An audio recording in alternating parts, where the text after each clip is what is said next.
मालवणच्या राजकोट किल्ल्यावरील शिवरायांच्या पुतळ्याच्या बाजूची जमीन खचलेली आहे। पुतळ्याच्या चबुतऱ्याच्या बाजूच्या जमिनीला मोठं भगदाड पडलंय। जमिनीला खड्डा पडल्याचा व्हिडिओ सोशल मीडियावर व्हायरल होतो। या दृश्यांमध्ये आपण पाहू शकतो जो व्हिडिओ सोशल मीडियावर व्हायरल होतोय हा चबुतरा आहे। छत्रपती शिवरायांचा पुतळा मालवणच्या राजकोट किल्ल्यावरील आणि त्या चबुतऱ्याच्या शेजारची जमीन खचलेली आहे।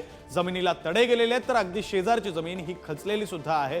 पुतळ्यावर कोणताही परिणाम झालेला नसला तरी सुद्धा शिवरायांचा पुतळा हा नव्याने उभारला, दिमाखात उभारला, मात्र बाजूच्या जमिनीला इतक्यात तडे गेलेले आहेत, भगदाड पडलेला आहे आणि त्यामुळे हा व्हिडिओ आता सोशल मीडियावर व्हायरल होतोय। छत्रपती शिवरायांचा मालवणमधील राजकोट किल्ल्यावरील हा दिमाखदार पुतळा आणि त्या पुतळ्याच्या शेजारची ही जमीन। प्रतिनिधी उमेश बुचडे आपल्यासोबत जोडले गेलेले आहेत। अधिकचा तपशील त्यांच्याकडून घेऊ। उमेश, निश्चितच। हॅलो, आवाज येतो माझा? उमेश, आपला आवाज येतोय, सलग बोला। निश्चितच आपण पाहिलं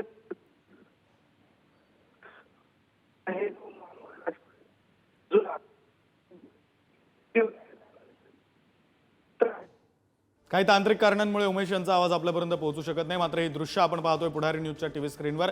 छत्रपती शिवरायांचा मालवणमधील राजकोट किल्ल्यावरील पुतळा, खरं तर याच ठिकाणचा पुतळा काही महिन्यांपूर्वी, जवळपास वर्षभरापूर्वी कोसळला होता। त्यानंतर राज्यभरातून संतापाची लाट उसळलेली होती। त्यानंतर नवा मोठा दिमागदार असा पुतळा त्याच ठिकाणी पुन्हा उभारण्यात आला, मात्र त्याच पुतळ्याच्या शेजारची ही जमीन, चबुतऱ्याच्या शेजारची जमीन, अगदी लागून असलेली जमीन आणि त्या जमिनीला पडलेले हे भगदाड, पडलेल्या भेगा।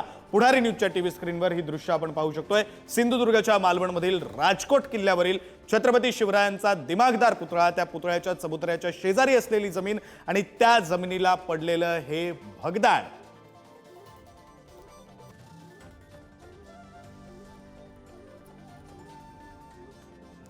तर काही महिन्यांपूर्वी, जवळपास वर्षभरापूर्वी ज्यावेळी याच ठिकाणचा शिवरायांचा पुतळा हा कोसळलेला होता, त्यावेळी संपूर्ण राज्यभरामधून शिवप्रेमींमधून संतापाची लाट उसळलेली होती। अनेक प्रश्न उपस्थित केले गेले होते। त्यानंतर त्याच ठिकाणी आणखी मोठा दिमागदार असा पुतळा उभारू असं आश्वासन देण्यात आलेलं होतं। ते आश्वासन पूर्ण सुद्धा केलं गेलं।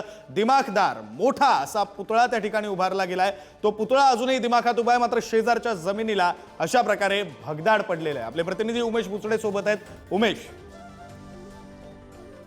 निश्चितच आपण पाहिलं की छत्रपती शिवाजी महाराजांचा जो पुतळा आहे राजकोट येथे, हा मे महिन्यामध्ये याचं पूजन झालं होतं मुख्यमंत्री देवेंद्र फडणवीस यांच्या हस्ते। आणि त्यानंतर आज पाहिलं तर ह्या पुतळ्याच्या बाजूला जी चिऱ्याची त्याचं चौतरा आहे, त्याच्यातली काही जी जमीन आहे ती खचली आणि त्यानंतर 2 ते 3 चिऱ्या आहेत ते खचलेले आहेत आणि भगदाड पडल्यासारखी एक घटना तिथे घडलेली आहे एकंदरीत आपल्याला दिसतं। आणि याचं उद्घाटन करण्यापेक्षा याचे जे पूजन आहे छत्रपती शिवाजी महाराजांचे 83 फूट उंचीचा जो पुतळा आहे त्याचं पूजन मुख्यमंत्री देवेंद्र फडणवीस यांच्या हस्ते झालेलं, दिमाखात झालं होतं। आणि आता पाऊस आहे, सिंधुदुर्गामध्ये वारा आहे आणि तशा पद्धतीने जमीन खचण्याच्या घटना देखील घडत आहे। अशाच पद्धतीने ही घटना एक आता इथे मालवण राजकोट येथे घडली।